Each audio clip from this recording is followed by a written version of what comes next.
going on, y'all? Welcome to another episode of Office Hours, and today I'm gonna be looking at old interviews of myself to see if what I thought then is what I'm thinking today, or to see if what I think today is what I would think then, or something like that. You get it. Just let's see what happens.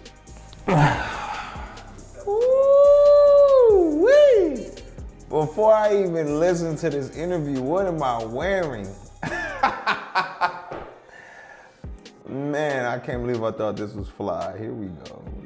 What's going on? How you living? It's your man LECRAE, aka Creasy, aka Crayola, aka just a bond servant of the Lord Jesus Christ. I'm an artist, Reach Records. Also just a servant of the Lord and an indigenous minister to the urban culture. Anybody who's influenced by urban culture or hip hop, I'm here to use the tools and the words and the context to uplift Jesus Christ and unpack his truths to the rest of the world. So that's your boy. Oh man, it was hard to pay attention to anything I said because my clothes were speaking so loud. Just the purple on the gray, I don't even know what kind of, I don't know. I felt like I was trying to pack in everything about what I believe into a quick statement. I could tell, no one else would be able to tell like how insecure, I was. Like, I gotta make sure you know what I'm saying? I'm a bond servant, you know what I'm saying? Just a servant of the Lord Most High, you know what I'm saying? Like, yeah, it's funny. I'm an older, wiser, less insecure individual. That's who I am today. I think I felt the need to over-explain myself a lot of times in interviews. I felt the need to over-articulate like every aspect of who I was because it's a sound bite and I just want to make sure I get it right. You gotta know where I stand, on these particular perspectives. And now I'm comfortable knowing who I am, and hopefully people appreciate the music enough to keep digesting. I wrote books. Read my books. And who I'm is out there. It's your boy LECRAE. Right now we in ATL. This is Reach Records offices, studio, and it is a couple days after the Dove Awards, and it was crazy. It was hectic, but now it's back to regular life. I mean, the Dove Awards was crazy. It was hectic. It's like I made it sound like I just came off of a world tour. You know what I mean? Like, man, just come back from the Dove Awards. Whew! It was crazy. It was hectic. But I mean, in that moment of time, it was a big deal. Man, the clothes and the haircut. I don't want to go back and look at myself now and feel as terrible about my style as I do then. Like, hopefully now I'm better.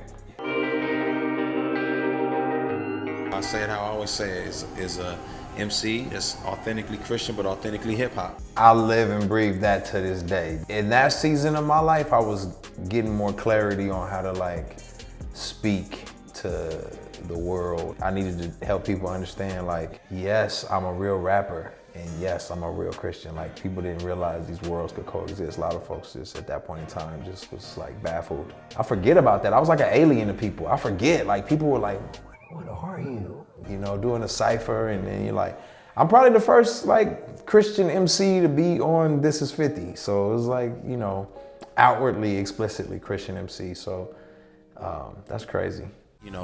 Because of my faith, I think people have already kind of boxed in what I'm gonna talk about and what it's gonna sound like.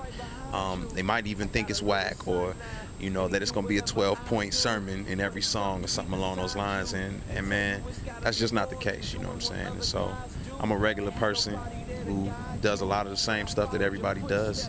And I just have a different perspective a lot of times.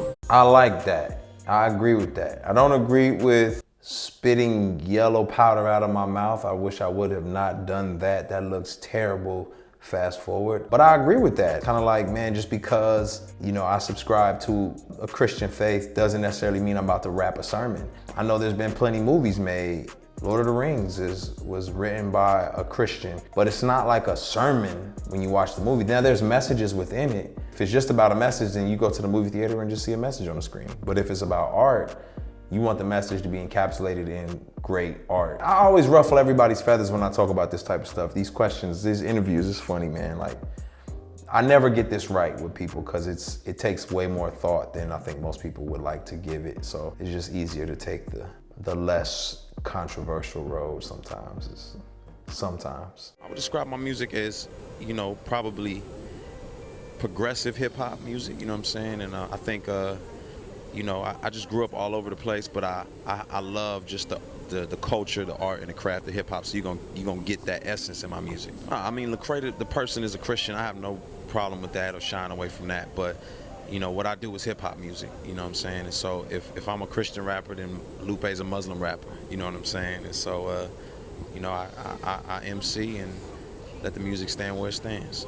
Oh, the infamous Christian rapper debate. You know, I think I meant well in trying to create nuance for people, but people don't receive nuance. They just hear what you're not saying versus what you are saying. They heard what I wasn't saying was, do not call me a Christian rapper. I'm embarrassed of Jesus, you know, but that wasn't what I was saying. What I was saying was like, man, I'm a rapper, you know, and as a person, I subscribe to a faith, but the art form that I'm participating in is hip hop, and that's just the art form. And my man Lupe Fiasco is a Muslim, and the art form he participates in is hip hop.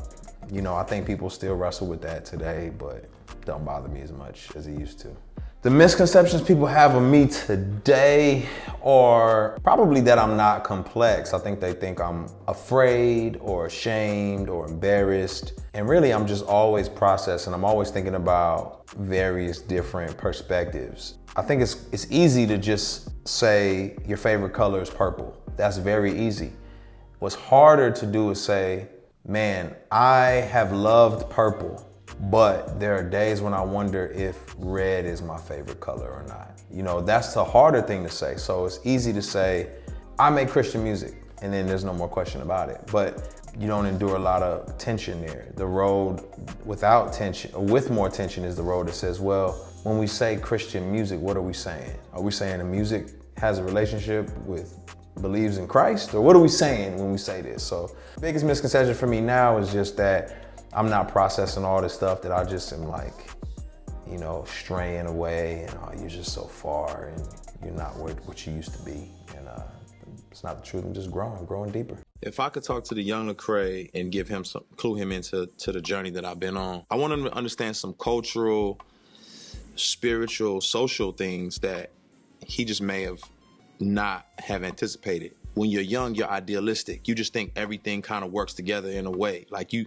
really believe you're gonna send in your demo and then you're gonna get signed. You know what I mean? You don't understand the realism and the work and the effort and the struggle and the infrastructure that goes into everything. You don't understand the pain and the struggle that makes you into the person that you are. You just want to be that person. I would tell myself, man, to brace yourself for real struggle, for real pain, for death, for loss, for, you know, hurt.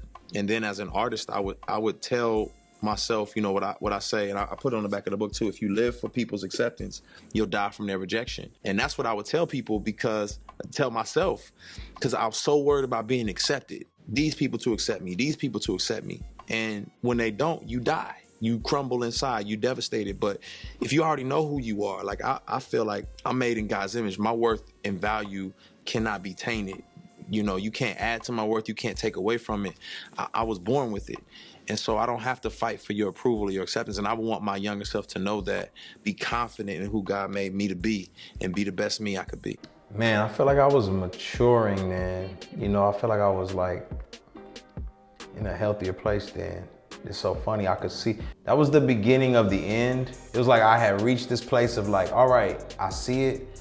And then it was like the downward descent, because I was experiencing the pain and I was experiencing the suffering, and I was like, yo, you gotta brace yourself. Like, the world's not gonna just be as picture perfect as you think it's gonna be, which creates disappointment. Because, you know, if you managing your expectations aren't met, you find yourself disappointed. That was me inside of the cocoon, about to become a butterfly. You know, I just got into the cocoon. That was the last time you saw the caterpillar type of thing, where it's like, okay, real life is starting to hit me, and my faith is really starting to, the rubber's starting to meet the road, and I'm starting to deal with some really tough things, and there's no sugar-coated, candy-coated answers for some of the stuff, so that's where I was at there. The advice that I would give that guy would be, truth doesn't change. Circumstances change, trials will come, temptations will come, but hold on to the truth. It doesn't change.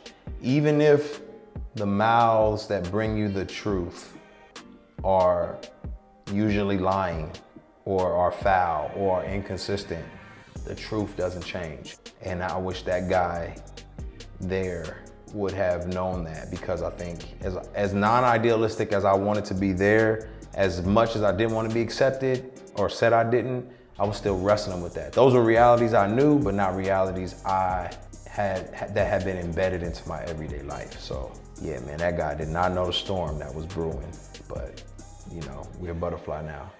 Yo, it's funny watching these videos because the world doesn't know it, but I know what the guy behind these is thinking through. It's just deep to see. All of these videos are pre-therapy.